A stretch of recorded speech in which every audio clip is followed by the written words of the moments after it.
क्रांति, एक सिस्टर का क्वेश्चन था कि जो हम लोग मनसा सेवा के लिए योग लगाते हैं, जिसमें हम लोग अर्थ के ऊपर, ग्लोब के ऊपर अपने को देखते हैं, या इन्वर्टेड जो सोल ट्री है, यानी वो जो कल्प वृक्ष का, निराकार आत्माओं का जो कल्प वृक्ष परम धाम में जो देखते हैं, उसके ऊपर से जो हम मनसा सेवा करने के लिए योग लगाते हैं, उसका क्या सिग्निफिकेंस है और अभी वो करना है या नहीं करना है। सिस्टर, आप यहाँ हो जिन्होंने क्वेश्चन पूछा था, यही क्वेश्चन है आपका। I think you are here, आप बात कर सकते हैं। हाँ जी, यही क्वेश्चन है। थैंक यू जी। तो देखिए, पहली बात तो ये है कि हमको ये पता होना चाहिए कि हमारा लक्ष्य क्या है। हमारा लक्ष्य मनसा सेवा करना तो इस आफ्टर इफेक्ट है, माना ये तो स्थिति से अपने आप होता है। हमारा मेन लक्ष्य है अपने को आत्मा पे, आत्मा के जो सत्य है उसमें स्थित करने का नेचुरल अभ्यास बनाना। तो जैसे कि आज ग्रुप में जो शेयर हुआ, ब्रह्मा बाबा का अपने आप से जो मन बुद्धि संस्कारों से जो बातें करते थे, वो उसमें भी साफ साफ दिख रहा है कि कैसे आत्मा मंत्री, राजा, आई मीन मन मंत्री और संस्कार या बुद्धि मंत्री से बात कर रही है। तो हम लोगों को ये जितना भी विजुअलाइजेशन अभी तक सिखाया है, हम लोगों ने किया है संकल्प की शक्ति को यूज करने के लिए, वो एक तरह से पॉजिटिव संकल्प को हम ज्यादा से ज्यादा बढ़ाएं, जिससे हमें दुआएं देना, दुआएं लेना और ये सारी चीजें जो हम अभी तक अपने आप को बिजी रखते थे ड्रामा की स्क्रिप्ट अनुसार, फालतू की या व्यर्थ की बातों में, उससे हटकर हमारा मन श्रेष्ठ संकल्प करना सीखे और उस अच्छे विजुअलाइजेशन से स्मृति हमारी निराकारी बन सके, उसके लिए ये सारे अभ्यास किए जाते हैं। लेकिन जैसे कि आपने बाद में भी उसमें मेंशन किया हुआ है कि अब जो हम लोग सदा अपनी निराकारी स्थिति में स्थित होकर लगातार मन बुद्धि संस्कारों पर नजर रखे हुए हैं, अटेंशन रखे हुए हैं, और अगर कहीं भी ये मन बुद्धि संस्कार आत्मा की नेचर के अगेंस्ट जाता है, माना ड्रामा के वश होता है, तो उसको तुरंत चेक एंड चेंज करने का प्रैक्टिस कर रहे हैं। तो ये जो आत्मा के ज्ञान की जो अंदर चर्निंग चलती है, उससे रिलेटेड हमारी जो स्थिति बनती है, वो अपने आप लाइट और माइट फैलाती है, क्योंकि लाइट का मतलब ही है सबको उनके सत्य में देखना। जब उसके लिए सबसे पहले तो हम खुद को खुद के सत्य में देखते हैं। तो जब खुद के सत्य में देखते हैं तो हमारे अपने आप से ही ऐसी लाइट निकलती है जिससे हमें दूसरों का भी सत्य दिखता है। और मनसा सेवा कह लीजिए या दुआ देना, दुआ लेना, ये जो मेन सेवा है वो है हमारी सबको उनके सत्य में देखने से। तो अभी जो हम लोग ऐसे कहते हैं कि सबको शांति मिले, सबको शक्तियां मिले, तो ये एक बॉडी कॉन्शियसनेस से किए गए संकल्प है। इसका मतलब है कि अभी सब शांत है नहीं, सब खुश है नहीं, सब में प्रेम है नहीं। लेकिन एक आत्मा की स्थिति में जब हम स्थित होते हैं तो हम सत्य जानते हैं कि हर एक आत्मा है ही शांत स्वरूप, प्रेम स्वरूप, शक्ति स्वरूप। और धरती पर या ये ड्रामा में जो भी रोल प्ले हो रहा है वो स्क्रिप्ट में केवल एक नाटक है, उसमें कुछ भी सत्य नहीं है। तो हमारा उनको उनके सत्य में देखना ही, उनके लिए दुआ देना है, उनके लिए मनसा सेवा है, या उनके लिए लाइट और माइट की शक्ति देना है। तो ये अपनी अपनी स्थिति से ऑटोमेटिकली होता है।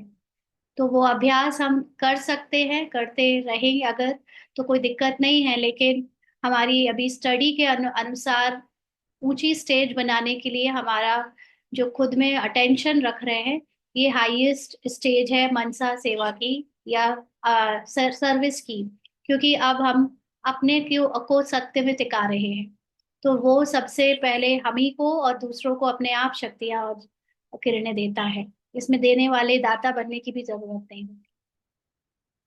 ठीक है परमिंदर बहन, इज इट क्लियर? अभी कोई हाँ और? जी, बिल्कुल ठीक। हाँ जी, थैंक यू जी, वेरी गुड। हाँ जी, ऐसे ही लग रहा था, but I just wanted a little clarification. Thank you जी। चलिए, थैंक यू। आज की मुरली हम लोग लेते हैं 13 अप्रैल 1973 की, 13 अप्रैल 1973। इसके पहले 11 अप्रैल 1973 की मुरली को भी स्किप किया है हमारे लिए। इस मुरली का थोड़ा ज्यादा महत्व हो सकता है, जो बाबा अभी कराएगा। तो इस मुरली का टाइटल है भक्त और भावना का फल। भक्त और भावना का फल। बाबा ने आगे बोला, विश्व कल्याणकारी, सर्वशक्तिवान, वरदाता, सर्व आत्माओं के पिता और भावना का फल देने वाले भगवान बोले, जैसे भक्तों को भावना का फल देते हैं, वैसे ही कोई आत्मा भावना रखकर तड़पती हुई आपके पास आए कि जिये दान दो, वह हमारे मन को शांति दो, तो आप लोग उनकी भावना का फल दे सकती हो? हम्म पूछ रहे हैं बाबा।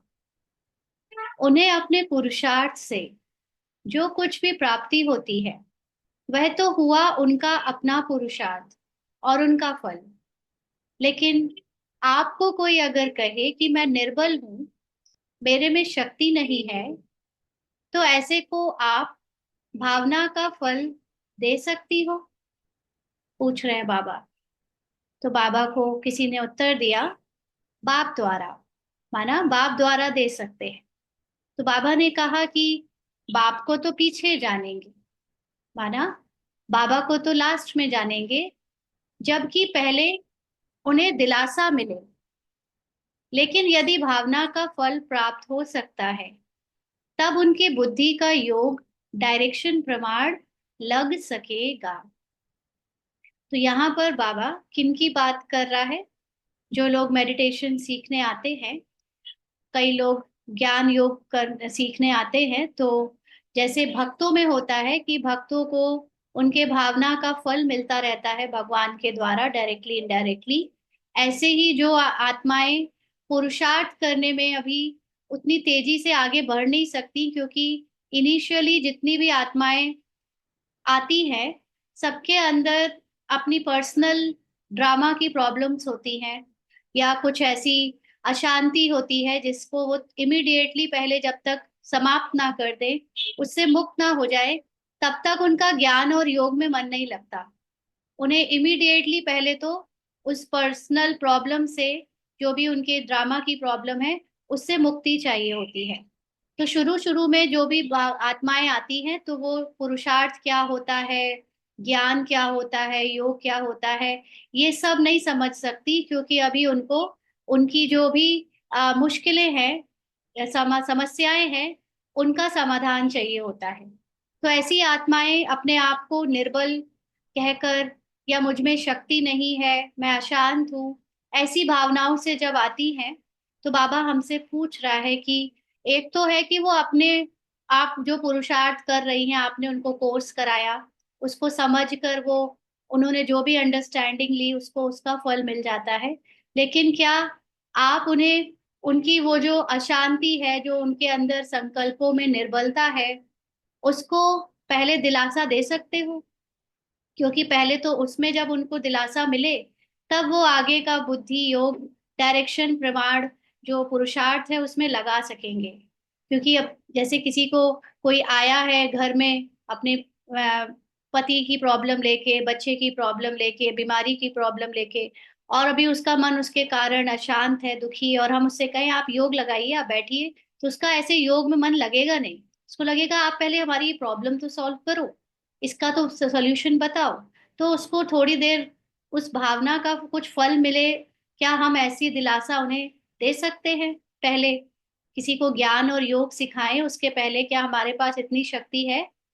तो बाबा ने कहा ऐसी भावना वाले भक्त अंत में बहुत आएंगे, जो कि वो समय आ चुका है कि अब ज्यादातर लोग कैसे आते हैं, उनको फुर्सत से ज्ञान योग सीखने का इतना समय नहीं होता। उन्हें अपनी भावना का तुरंत रिटर्न चाहिए, माना उन्हें जो भी हमसे शांति या जो भी सॉल्यूशन समाधान काउंसलिंग मिल सकती है, वो उससे अपना रिजल्ट चाहते हैं। अपनी प्रॉब्लम को सॉल्व करना चाहते हैं।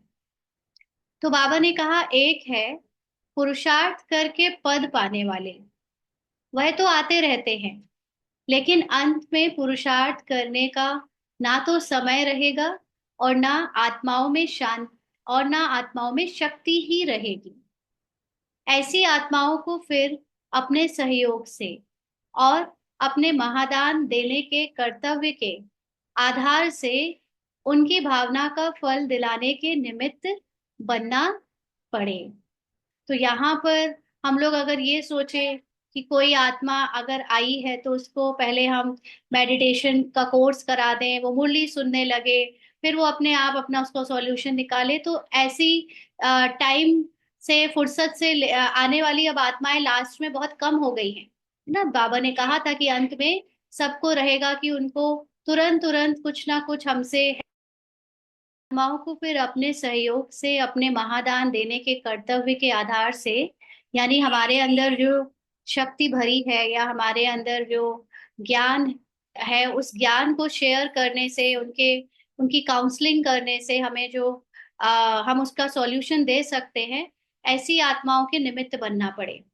वे तो यही समझेंगे कि शक्तियों द्वारा मुझे यह वरदान मिला, माना कोई हमसे मिलकर जाएगा और थोड़ा बहुत भी उसने हमारे वाइब्रेशन से, हमारे शब्दों से, ज्ञान के कुछ पॉइंट से अपनी प्रॉब्लम का सॉल्यूशन निकाल लिया, तो उसे यही फील होगा, लोग आएंगे और आपकी किसी ना किसी चीज से वो अपनी प्रॉब्लम को सॉल्व करके जाएंगे, तो उनको ऐसा फील होगा कि हमें इन शक्तियों के द्वारा जैसे वरदान मिल गया। वो हमको इतनी ऊंची नजरों से देखते हैं कि उन्हें उसका रिजल्ट लगेगा कि हमारी जो उनकी जो प्रॉब्लम सॉल्व हुई वो हमारी हमारे से हुई। अभी ठीक आ रही है आवाज?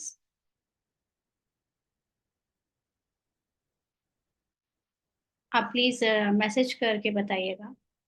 ओके।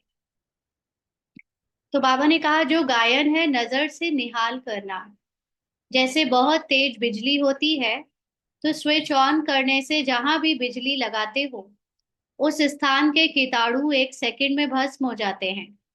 इसी प्रकार जब आप आत्माएं अपनी संपूर्ण पावरफुल स्टेज पर हो और जैसे कोई आया और एक सेकंड में स्विच ऑन किया, अर्थात शुभ संकल्प किया अथवा शुभ भावना रखी कि इस आत्मा का भी कल्याण हो, ये है संकल्प रूपी स्विच। इसमें बहुत गहराई है इस पूरी लाइन में। जब आप अपनी संपूर्ण पावरफुल स्टेज पे हो, इसका मतलब जब मैं आत्मा अपने हाईएस्ट कॉन्शियसनेस यानी अपने सत्य आत्मा में स्थित हूं और उसके अंदर जो सर्व किरणें सर्व शक्तियां समाई हुई हैं उसका अनुभव कर रही हूँ, ऐसे में मैं ड्रामा से एकदम न्यारी हूँ। और दूसरी आत्माएं जब हमारे लिए हमारे सामने आती हैं ड्रामा में डूबी हुई, ड्रामा की परेशानियां लेकर, देह के अभिमान या भान में आकर, तो उनके हमारे सामने आते ही जब मैं आत्मा अपना एक सेकंड में उस आत्मा को भी स्विच ऑन करके परम धाम की परम स्थिति में देखती हूँ, जिसको कहते हैं शुभ संकल्प करना। क्योंकि ओरिजिनल स्वरूप में हर आत्मा एकदम पवित्र है, सुखी है, शांत है, आनंद में है, लेकिन रोल में अनेक समस्याओं से, परेशानियों से, स्क्रिप्ट अनुसार डूबी हुई है। तो जब उस आत्मा के हमारे सामने आने से हम उसके लिए भी उसी श्रेष्ठ संकल्प का स्विच ऑन करते हैं जिस श्रेष्ठ संकल्प या संपूर्ण स्थिति में हम स्थित हैं, तो उस आत्मा का उसमें जो हमारी नजरों से निहाल करने की बात बाबा ने कही, माना हमने उसको जिस दृष्टि से देखा, जो संपूर्ण इस दृष्टि से हमने उसको देखा, तो उसको उसके रिटर्न में हमसे, जैसे वो जो ड्रामा में उलझ के आई थी, परेशान होकर आई थी, उसको एक सेकंड में उस उलझन से, समस्या से एकदम मुक्ति मिल जाती है, माना उसके संकल्प उस समस्या से हट जाते हैं। तो उसको हमारे से ऐसे फील होता है जैसे हमारे अंदर कोई शक्ति से उनको फायदा हुआ, लेकिन असल में ये फायदा किस चीज का है?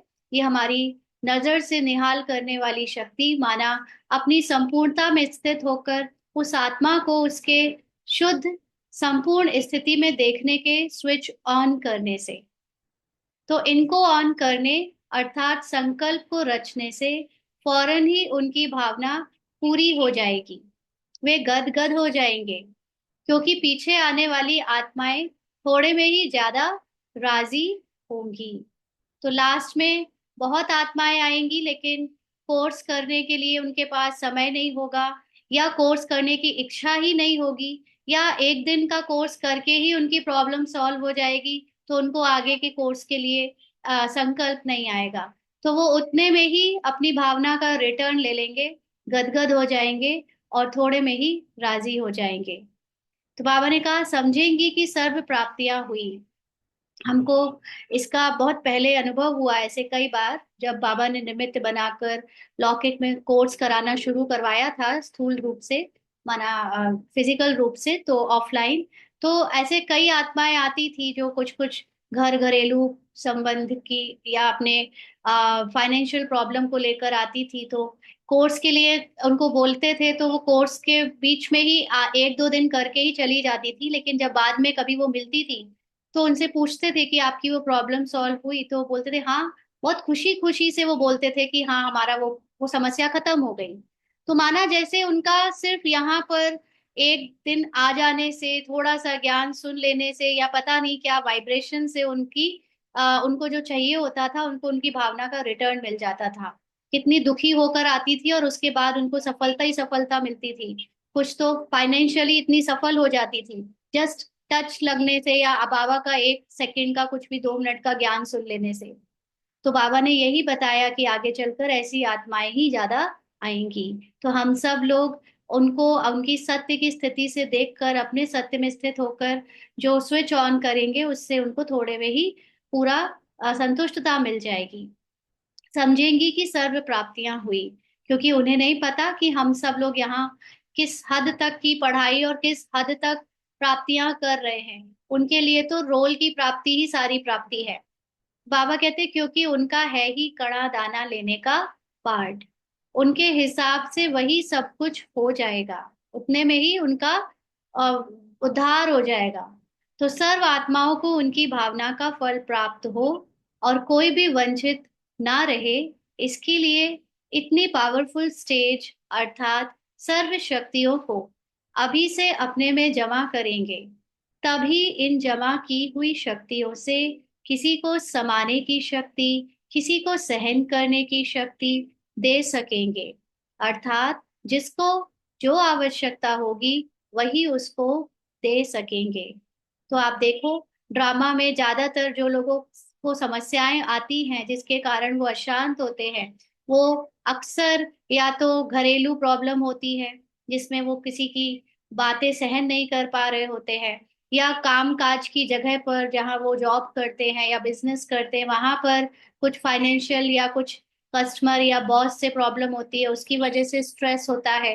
तो ज्यादातर प्रॉब्लम सब में या तो सहन करने की शक्ति का होता है, या सामना करने की, यानी अपनी बात रख नहीं पा रहे हैं तो अंदर ही अंदर घुट रहे हैं। तो जो भी शक्ति जिसको भी चाहिए, वो हमको ऐसे तो पता नहीं चलेगा जब तक बात ना करे। और बात भी कर भी ले तो भी सबके अंदर जरूरी नहीं कि परखने की शक्ति हो। तो ऐसे में जिसे जो शक्ति चाहिए, हमें उनसे पूछे बिना हम उनको कैसे दे सकते हैं, हमारे द्वारा उनको कैसे मिल सकती है। देना क्या है, अपने आप मिलती है। कब? जब हम अपने अंदर इतनी सर्व शक्तियां जमा रहते हैं। माना हम जब अपने अंदर सोल कॉन्शियसनेस का कंटिन्यू अभ्यास करते हैं, प्रैक्टिस बनाए रखते हैं, तो हमारे द्वारा, हमारे वाइब्रेशन से, क्योंकि हर आत्मा हमसे बात करने नहीं आएगी। सपोज करिए आप कोई सेंटर के निमित्त नहीं हो, आप एक जनरल, हम जैसे ज्यादातर लोग अब घर में हैं या अपने कामकाज में जाते हैं, तो ऐसे में क्या हम लोगों को ये सेवा करने की जरूरत नहीं पड़ेगी? बिल्कुल पड़ेगी। और हमारे से सेवा अपने आप होती है। हम लोग जहां भी जाते हैं, किसी के घर में, किसी के कार्यस्थल में, या कहीं भी घूमने फिरने, या कोई भी गाड़ी से या फ्लाइट से या ट्रेन से, हर जगह जो जो हमारे ऑरा के फील्ड के अंदर आता है, तो जब हमारे संकल्पों का स्विच ऑन होता है, माना हम अपनी आत्माभिमानी स्थिति में स्थित होते हैं, तो उसमें ऑलरेडी सर्व शक्तियां समाई होती हैं और वो अपने आप वाइब्रेट हो रही होती है चारों तरफ। तो इससे जो जो उस वाइब्रेशन के अंदर, फ्रीक्वेंसी के अंदर आता है, उन सबको जिसे जो शक्ति चाहिए, जिसके अंदर जिस शक्ति की उस वक्त कमी चल रही होती है, उसे अपने आप वो शक्ति मिल जाती है। और हम हमें कोई उनके लिए अलग से एफर्ट भी नहीं मारना पड़ता। तो जैसे डॉक्टर के पास जैसा रोगी आता है उसी प्रमाण उनको डोज देता है और तंदुरुस्त बनाता है, इसी प्रकार आपको सर्व शक्तियां अपने पास जमा करने का अभी से पुरुषार्थ करना पड़े। तो इसका पुरुषार्थ यही है, बार बार साक्षी दृष्टा की सीट पर सेट होकर अपने को न्यारी संपूर्ण आत्मा के रूप में बाबा के साथ कंबाइंड देखना। ये पुरुषार्थ ही हमारा मुख्य पुरुषार्थ है। इसी में ही सर्व शक्तियां अपने आप समाहित है। क्योंकि जिनको विश्व महाराजन बनना है, उनका पुरुषार्थ सिर्फ अपने प्रति नहीं होगा।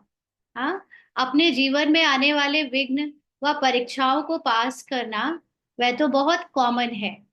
लेकिन जो विश्व महाराजन बनने वाले हैं, उनके पास अभी से ही स्टॉक यानी सर्व शक्तियां भरपूर होगा, जो कि विश्व के प्रति प्रयोग हो सके। तो इसके लिए हमारी खुद की जो मूल अवस्था होगी, ओरिजिनल आत्माभिमानी स्थिति होगी, उसका स्टॉक भरपूर रहना चाहिए, माना उसकी कंटिन्यूटी बनी रहनी चाहिए। तो जितना हमारे अंदर सर्व शक्तियां या आत्माभिमानी स्थिति की कंटिन्यूटी होगी, उससे ऑटोमेटिकली उन शक्तियों का यूज, ड्रामा कह लीजिए या बाबा कह लीजिए या हमारे द्वारा ऑटोमेटिकली अनेक आत्माओं को उसका लाभ मिलेगा, उससे उनकी सेवा होती रहेगी।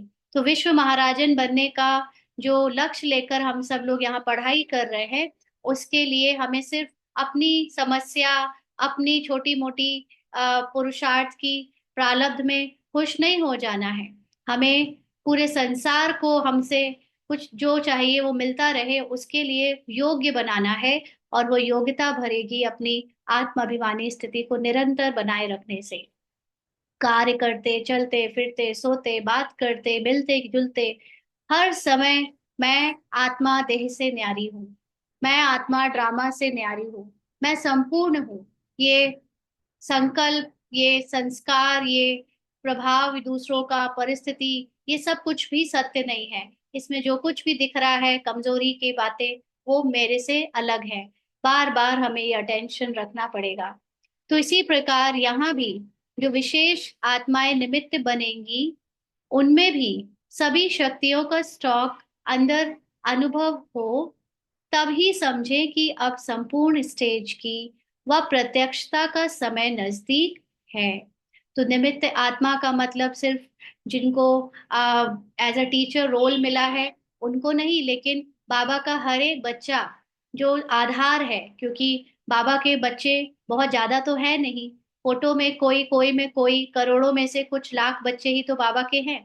तो उनमें भी हम बच्चे जो ज्ञान को बहुत सिंसियरली एफर्ट लेकर पुरुषार्थ कर रहे हैं, ऐसे निमित्त बच्चे अपने अंदर जो आत्माभिमानी स्थिति से सर्व शक्तियों का स्टॉक जमा करके माना उसको अनुभव करते हैं, उनके ही द्वारा प्रत्यक्षता या अनेक आत्माओं को जो शक्ति मिलेगी उसका समय नजदीक है। क्योंकि वो, अगर हम उस स्थिति को अनुभव करते हैं, माना हम अपने संपूर्ण स्टेज के करीब हैं, तो उस समय कोई याद नहीं होगा। जब आत्माभिमानी स्थिति होती है तो हमें कोई भी याद नहीं आता, ड्रामा की कोई बात, कोई देह की पहचान, शरीर का भान, कुछ भी याद नहीं होगा। दूसरों के प्रति ही हर सेकंड, हर संकल्प होगा।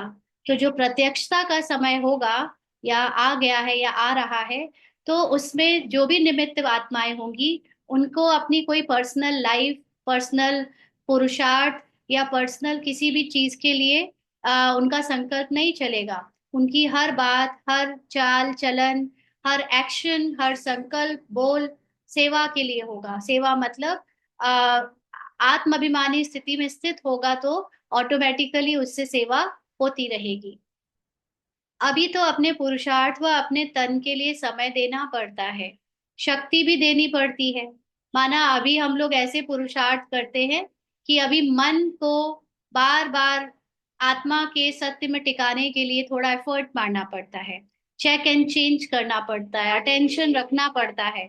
तो अभी हम लोगों में थोड़ा पुरुषार्थ का पार्ट चल रहा है ना, इसीलिए उसमें थोड़ा समय और शक्ति लग जाती है। तो बाबा ने कहा अपने पुरुषार्थ के लिए मन भी लगाना पड़ता है, फिर यह स्टेज समाप्त हो जाएगी।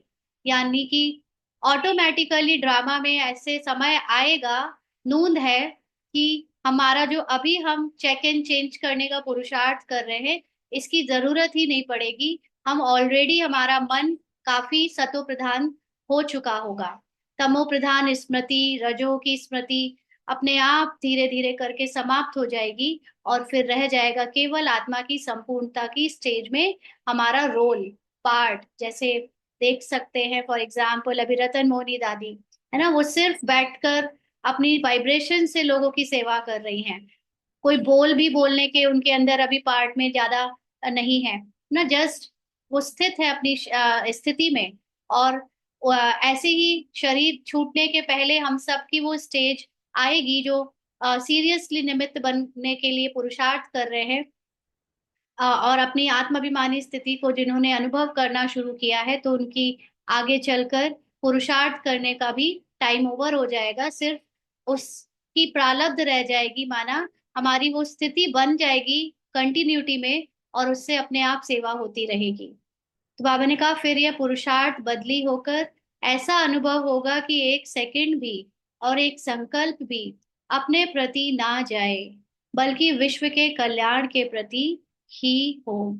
तो अभी तो कोई ना कोई रूप में जो, क्योंकि अभी शायद कुछ कमजोरियां भरी है, कोई पुराना देह भान, पुराने हिसाब किताब की प्रारब्ध बची हुई है, इसलिए अभी कुछ हम लोग पुरुषार्थ में चेक एंड चेंज करने का थोड़ा मेहनत कर रहे हैं, क्योंकि कंटिन्यू अभी कुछ ना कुछ मन में कमजोरी के संकल्प या भावनाएं, इमोशंस के पेपर आते रहते हैं।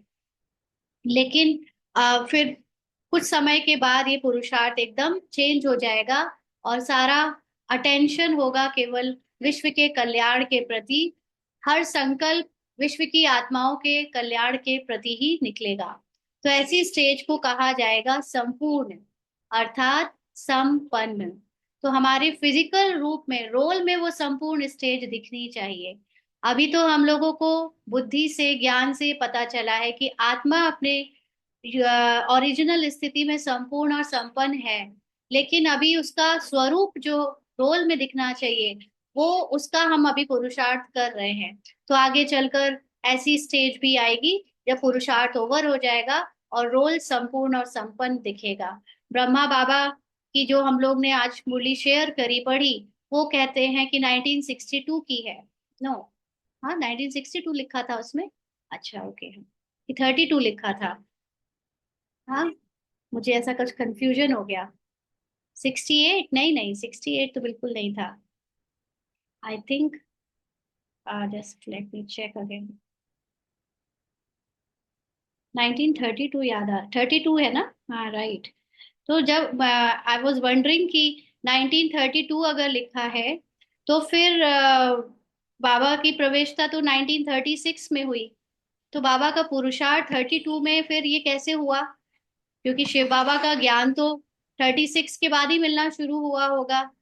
तो कुछ इसमें ऐसे टच हुआ बाबा से ही कि बाबा के अंदर जो 1936 से पार्ट शुरू हुआ, जिसमें बाबा की प्रत्यक्षता हुई। वैराग तो ठीक है, वैराग आनी एक अलग बात है, लेकिन बाबा की जो डायरी में बातें लिखी हैं वो बहुत नॉलेजफुल बातें हैं, जो हम लोग अभी समझ रहे हैं। वो बात बाबा उस समय पुरुषार्थ में, पुरुषार्थ जैसी चीज उनके अंदर ऑलरेडी चल रही थी, ये भी एक वंडर की बात है। तो कहीं ना कहीं जो ब्रह्मा बाबा का टाइम कहते हैं कि उनका नाम ब्रह्मा रखा, वो 1936 के बाद से रखा।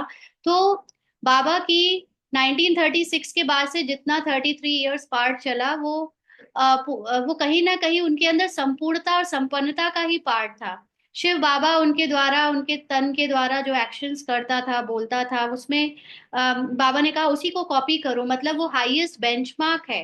तो वो जरूर फिर संपूर्णता और संपन्नता का ही व्यवहार था। और 1932 में बाबा पुरुषार्थी था, बाबा के अंदर हमारे जैसे संकल्पों के तूफान, माया के तूफान आते थे।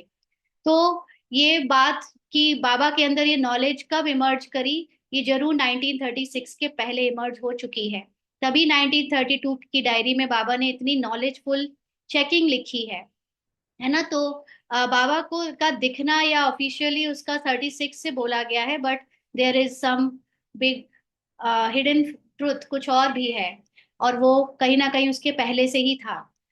नहीं, धरनी की तैयारी में इतनी, अभी जैसे अगर हम लोग ये वाला पुरुषार्थ कर रहे हैं जो बाबा ने 1932 में डायरी में लिखा था, तो मतलब अभी हमारी धरनी बन रही है। हम्म। अभी हम लोग पुरुषार्थ के स्टेज में आए नहीं। तो कहीं ना कहीं पे ये समझना है कि 3 स्टेजेस होती हैं, जो मुझे बाबा ने ऐसे अनुभव कराई। एक स्टेज जिसमें हम अभी तक थे, जैसे कि अभी हमारे क्वेश्चन है कि हम परम धाम जाके योग लगाएं कि सूक्ष्म वतन में लगाएं।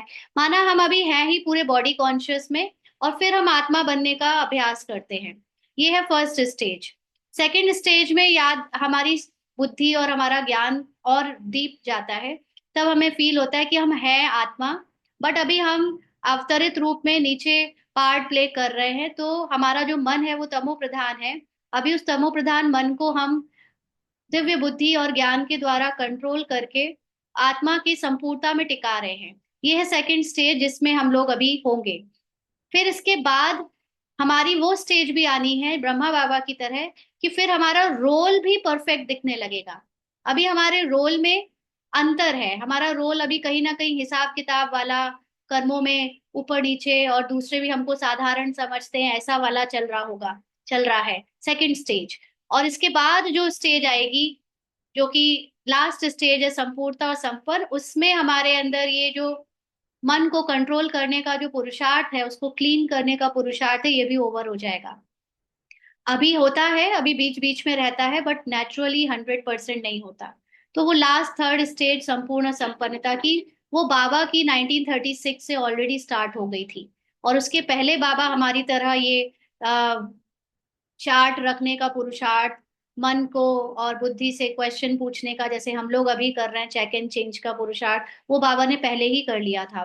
ब्रह्मा बाबा की एज ए फिजिकल आइडेंटिटी, इसलिए ब्रह्मा बाबा का नाम 1936 के बाद से ब्रह्मा पड़ा। इसीलिए ब्रह्मा के 100 साल कहे हैं, क्योंकि जब ब्रह्मा संपूर्ण हो तब तो ब्रह्मा कहे जाए ना। हमारी जैसा साधारण देहधारी को कोई ब्रह्मा कैसे कहेगा? ब्रह्मा का मतलब ही हो गया कि वो एक देवता की कैटेगरी में आ गए। भले ही वो कलयुगी देवता के रूप में है, लेकिन वो है तो कहीं ना कहीं स्मृति से शिव बाबा की समान और संपूर्ण स्थिति में।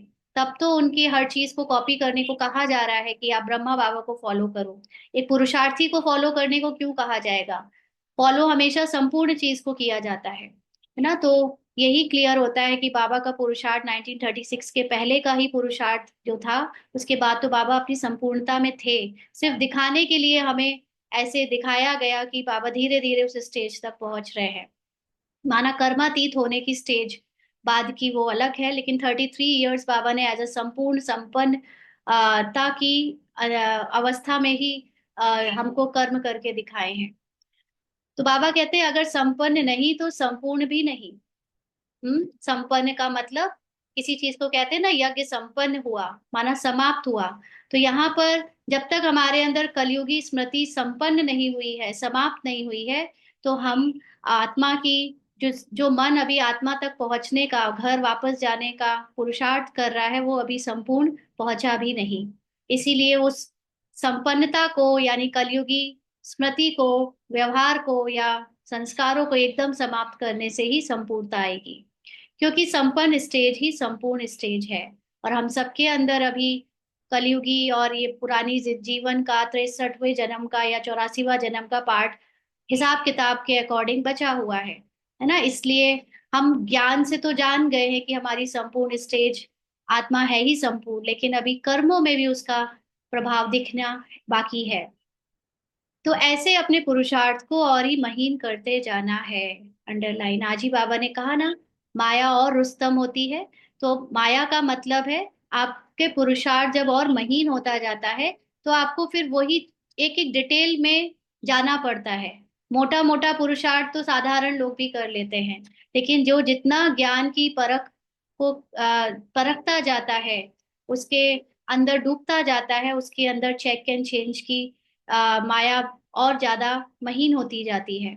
तो बाबा ने कहा विशेष आत्माओं का पुरुषार्थ भी जरूर न्यारा होगा ना, साधारण आत्माओं की तरह नहीं कि ऊपर ऊपर वाला पुरुषार्थ बाकी सब ब्राह्मण कर रहे हैं तो हम भी वैसे करें।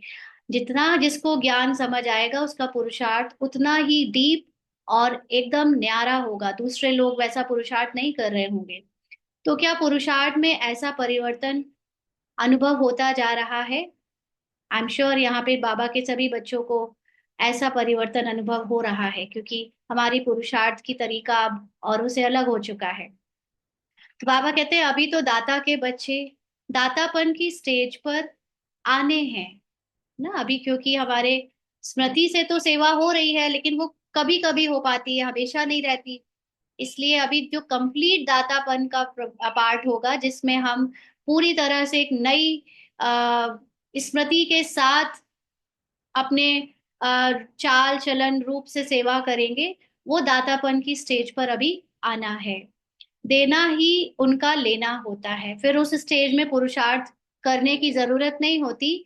उनके आप से अंदर स्मृति से जो वाइब्रेशन निकल रही होती है, उसी से उनकी और स्थिति स्ट्रांग होती जा रही होती है। उनका लेना मतलब सोल कॉन्शियस स्टेज बनाना।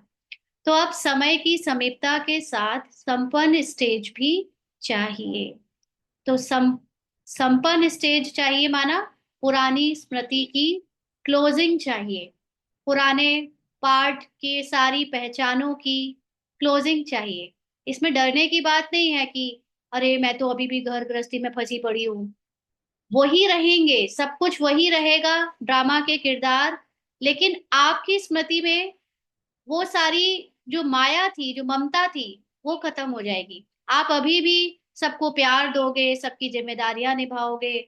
जहां पर जो ड्रामा में एक कहानी में इंटरटेनिंग बनाने के लिए जो कुछ भी करना पड़ता है, सुख दुख का पार्ट सब में रहोगे, लेकिन अंदर से आप कहीं भी ड्रामा में लिप्त नहीं होगे। हर समय स्मृति में रहेगा कि मैं तो आत्मा इस संसार से न्यारी हूँ, मेहमान हूँ।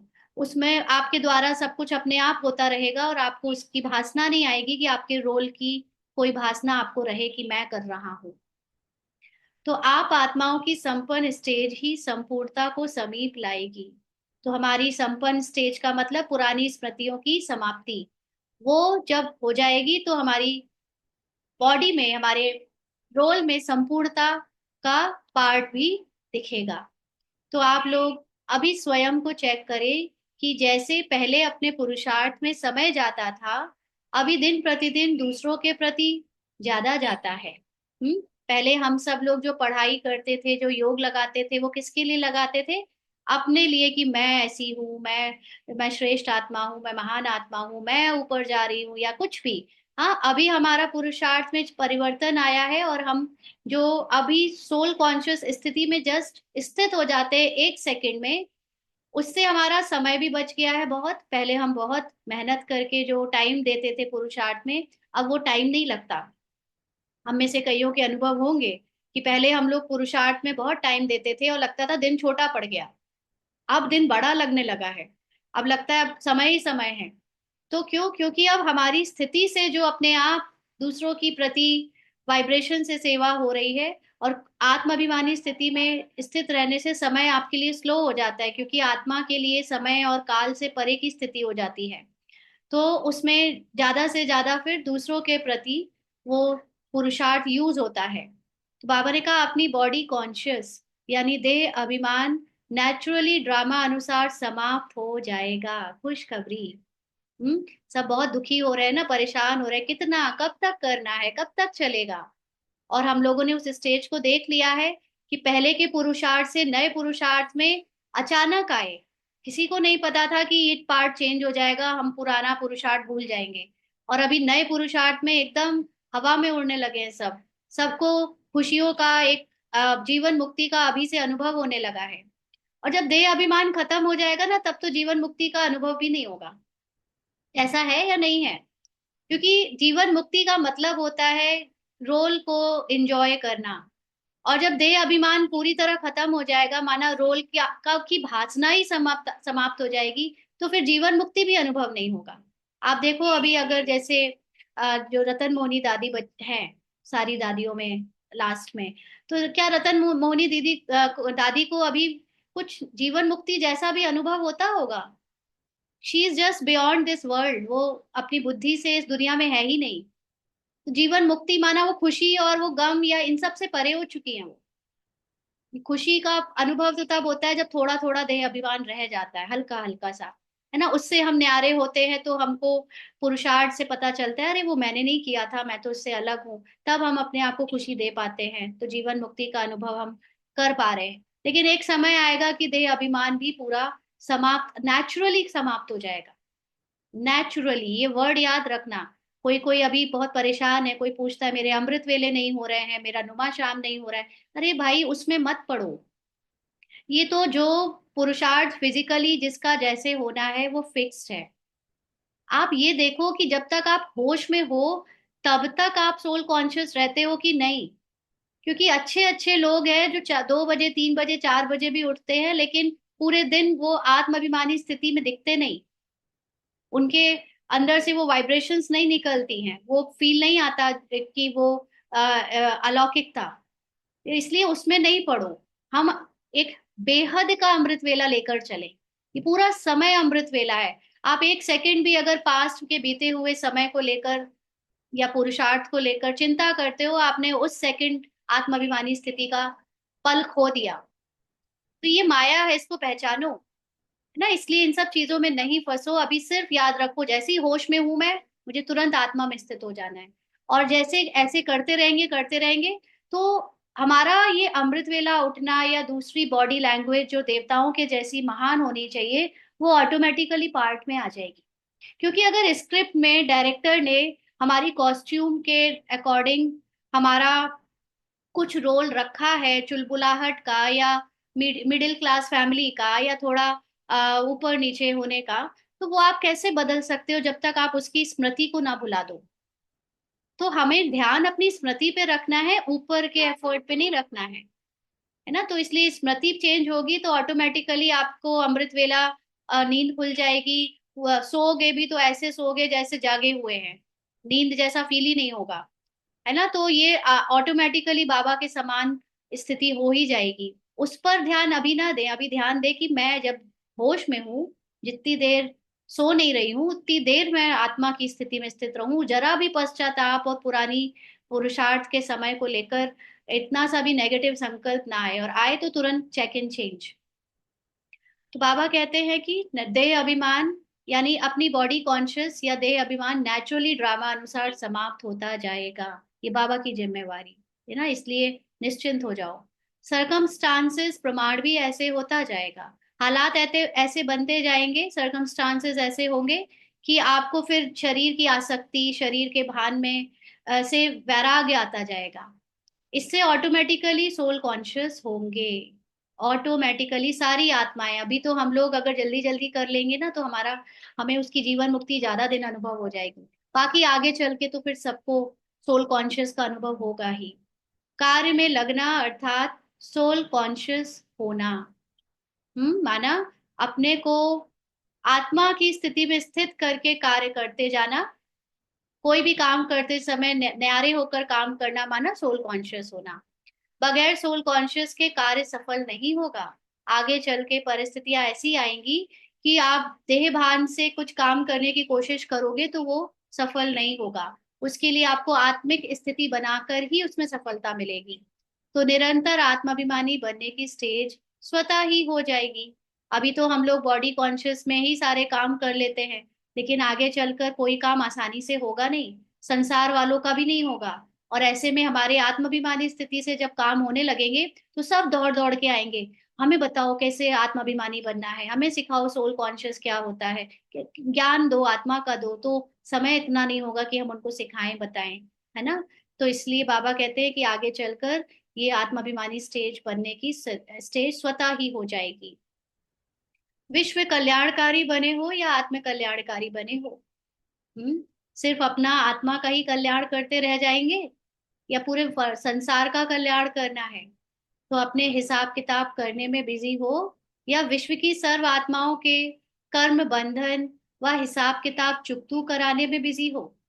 अब ड्रामा में मान लीजिए कि 9 या 10 या 15 लाख ब्राह्मण्स हैं जो आत्मा का ज्ञान ले रहे हैं। बाकी के इतने करोड़ जो लोग हैं, उनके कर्म बंधन माना उनकी जो ड्रामा से शरीर से पहचाने हैं, अटैचमेंट है, उनका जो पिछले 63 जन्म के हिसाब किताब बने हैं, सबके 63 नहीं होंगे जो जब भी आया द्वापर या कलयुग में, तो उसमें वो लोग जो बिजी होंगे और उसके कारण जो दुख भोग रहे होंगे, क्योंकि अपने को शरीर समझते होंगे, तो वो जो अशांत है, अब हमारी जिम्मेवारी उनको उनके अशांति और दुख से बाहर निकालने की है, या हम अभी भी अपने ही लगे पड़े हैं कि हमारी समस्या और हमारा हिसाब किताब और हमारा पुरुषार्थ, हाँ विश्व कल्याणकारी है ना हम। तो बाबा ने कहा किसमें बिजी हो, लक्ष्य रखा है सदा विश्व कल्याण के प्रति तन मन धन सभी लगाओ। लक्ष्य क्या है हमारा, कि ये जो बाबा ने लास्ट में हमें ब्राह्मण बनाया है, इसमें अब ये तन हो चाहे मन हो चाहे धन हो, सब कुछ हमें विश्व के कल्याण में लगाना है। और विश्व का कल्याण करने के लिए कोई पूरे भारत का या पूरे विदेश का आ, भ्रमण करने नहीं निकल जाना है, बल्कि अपनी आत्मा में स्थित हो जाना है। और जब मैं अपनी आत्मा में अपने सत्य में स्थित हो जाती हूँ, तो ऑटोमेटिकली मेरे द्वारा विश्व का कल्याण होना शुरू हो जाता है। और अगर मैं सिर्फ रोल को सुधार कर लोग परिस्थितियों को बदलने में पुरुषार्थ में लगी हुई हूँ, तो माना केवल आत्मा का हिसाब किताब, आत्मा के ही कल्याण की बातें सोचती हूँ। जबकि विश्व कल्याण का मतलब है ड्रामा से एकदम भुला दो, क्या परिस्थितियां मिली हैं, क्या प्रॉब्लम मिली है, क्या समस्याएं, क्या बीमारी, सब भुलाकर मैं अपने सत्य आत्मा में स्थित हूँ, तो मैं अपने आप विश्व का कल्याण करने के निमित्त हूँ। अच्छा। ओम शांति। तो आज की मुरली में बाबा ने हमें खुशखबरी दी है। आगे चलकर सभी अपने आप सोल कॉन्शियस होते जाएंगे और सरकमस्टांस बनाएंगे, या अपना पुरुषार्थ बनाएगा, ये डिपेंड करता है। इसलिए अगर हम अपने ही आ, अपनी एक्टिविटी से, अपने पुरुषार्थ से पहले सोल कॉन्शियस बनते हैं, तो हमें उसका फल भी ज्यादा मिलेगा जीवन मुक्ति के रूप में। और समय बनाएगा या सरकमस्टांसेस बनाएंगे, तो फिर उसका जो क्रेडिट है वो फिर उन्हीं को मिल जाएगा, है ना। इसीलिए हमें अपने पुरुषार्थ को अब सोल कॉन्शियस स्थिति में स्थित करने का ज्यादा एफर्ट और टाइम देना है। ओम शांति।